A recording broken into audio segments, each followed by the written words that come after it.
Bonjour à tous et merci d'être avec nous. À la une de l'actualité économique, le sommet Choose France. L'Hexagone a déroulé le tapis rouge aux investisseurs étrangers. 180 chefs d'entreprise venus du monde entier étaient réunis au château de Versailles.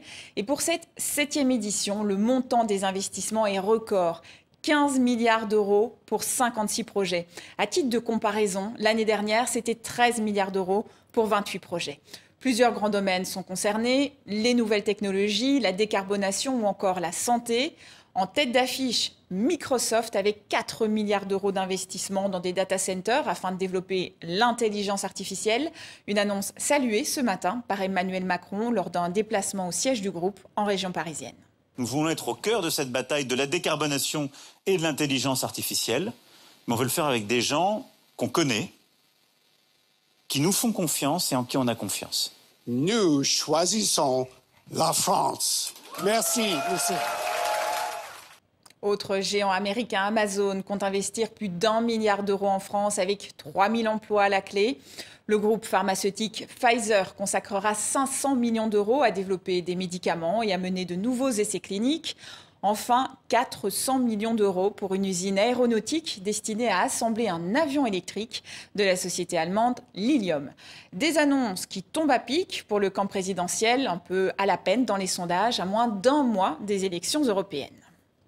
Toujours dans le cadre de ce sommet, Emmanuel Macron s'est rendu dans une usine de frites dans la Marne ce lundi matin.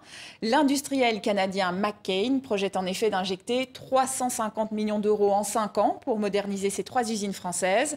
Un choix qui n'a pas été fait au hasard.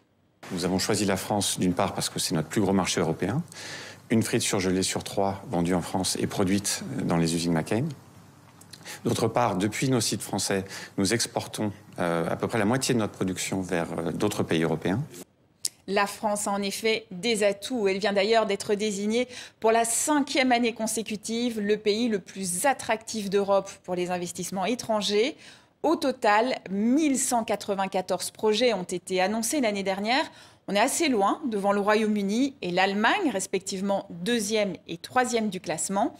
Un investissement sur 5 en Europe est réalisé en France. C'est une bonne nouvelle car de manière globale, l'attractivité du vieux continent diminue. Alors ce qui séduit les entreprises étrangères, c'est la qualité de la main-d'œuvre et les réformes menées ces dernières années pour réduire le coût du travail ou encore améliorer l'environnement fiscal pour les entreprises. Et c'est la fin de ce journal de l'économie. Excellente suite de programmes sur TV5 Monde.